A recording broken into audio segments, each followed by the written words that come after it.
হিন্দু ভাইদের প্রতি নমস্কার। গাজীপুর বেজুট পরিবারের পক্ষ থেকে আজকের যে আলোচনা সভা, মিডিয়া পরিবারের সৌজন্যে আজকে যে আলোচনা সভা, উক্ত সময় উপস্থিত আছেন সাদিয়া ভিসিডির কর্ণধার আমার শ্রদ্ধাভাজন বড় ভাই হযরত আলী হযরত ভাই, উপস্থিত আছেন শহীদ বাংলার কর্ণধার আমার শ্রদ্ধেয় দুলা ভাই এবং আমার প্রথম অ্যালবামের একটি গানের কমিটি নায়কই বলবো আমি, এবং যার সার্বিক সহযোগিতায় আমি আজকে এই শিল্পী আমার দুলা ভাই শফিকুল ইসলাম উপস্থিত আছেন, আমার সঙ্গীত জগতের আরেকজন গুরু রঘুনাথ দা উপস্থিত আছেন, আমার বড় ভাই শান্ত রাশেদ ভাই সহ আমার কাছে দূরের ভাই ব্রাদার সবার প্রতি আমারও সালাম এবং হিন্দুদের প্রতি নমস্কার।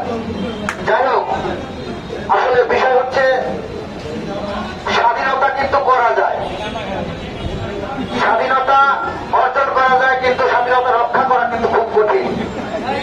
আমাদের সবার মধ্যে একত্রিত বোধ থাকতে হবে। মিডিয়া পরিবার, গাজীপুর মিডিয়া পরিবার, পরিবার বলতে বোঝায় একটা ফ্যামিলি, ফ্যামিলি অর্থাৎ পরিবার। ওই পরিবারে যে কয়েকজন সদস্য থাকে তারা কিন্তু রক্তের সম্পর্ক, বাবা মা ভাই বোন চাচা চাচি দাদা দাদি। তো এই মিডিয়াটার যে নামকরণ করা হয়েছে, আসলে কিন্তু আমরা একটা পরিবার বা একটা বাড়ির মানুষ সবাই। তাহলে বাড়ির সবাই যদি বাড়ির হয়ে রক্তের সম্পর্ক, তাহলে একত্রিত একসাথে সবাইকে থাকতে হবে। আমি কথা দীর্ঘায়িত করবো না, আমার কথার মাঝে যদি ভুল ত্রুটি হয় ক্ষমার দৃষ্টিতে দেখবেন।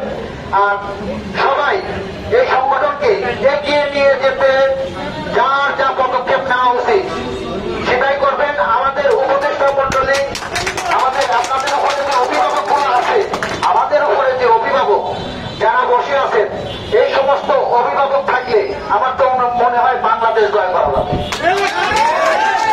আমি চ্যালেঞ্জ করে বলতে পারি, বাংলাদেশের কোথাও এমন কোন অভিভাবক আপনারা খুঁজে পাবেন না। আমার জানা মতে যে অভিভাবকগুলো আপনাদের মাঝে আছে, এদের যদি সার্বিক সহযোগিতা ভালোবাসা এই মিডিয়া পরিবার পায়, তাহলে ইনশাল্লাহ এই মিডিয়া পরিবার অনেক দূরে যেতে পারবে। আর সবশেষে আমার মানিককে অসংখ্য ধন্যবাদ জানিয়ে এবং সমস্ত আমন্ত্রিত অতিথিকে আন্তরিক অভিনন্দন শুভেচ্ছা জানিয়ে আমার সংক্ষিপ্ত বক্তব্য শেষ করছি। খোদা হাফেজ। তো এ পর্যায়ে বক্তব্য রাখবেন আমাদের সাদিয়া ভিসিডির কর্ণধার অর্জন ভাই, আমাদের শ্রদ্ধাভাজন বড় ভাই। তো তার আগে ভাইয়ের কাছে আমি আসলে বিনীতভাবে দু একটি কথা বলতে চাই। সেটা হচ্ছে, আমরা সংগঠনটা যখন শুরু করি তখন আসলে নানা জল্পনা কল্পনা এবং নানা বাধা বিপত্তি অতিক্রম করি কিন্তু আসলে করা। তো এর মাঝে আমরা বেশ কিছু ভালো কাজও করেছি সংগঠনের পক্ষ থেকে। সেটা যারা সংগঠনের সদস্য আছে তারা অনেকে জানে এবং অনেকেই সেই ভালো কাজগুলোর আত্মপ্রকাশ হিসেবে তারা নিজেরাই বাস্তব উদাহরণ হিসেবে এখানে উপস্থিত আছেন। তো আমি চাই না যে আসলে একটা কথা বারবারই আপনার হচ্ছে অনেকেই বলে থাকে যে আমাদের সংগঠনের মা বাপ নাই। আসলে মা বাপ ছাড়া কোনো সংগঠন চলে না, এটা যেমন সত্য, ঠিক তেমনই ভাবে আরেকটা বিষয় সত্য হচ্ছে, আমি কেন একা আমার ঘাড়ে দায়ভার আপনারা নেব? কাউকে না কাউকে তো অবশ্যই দায়িত্বটা দিতে হবে।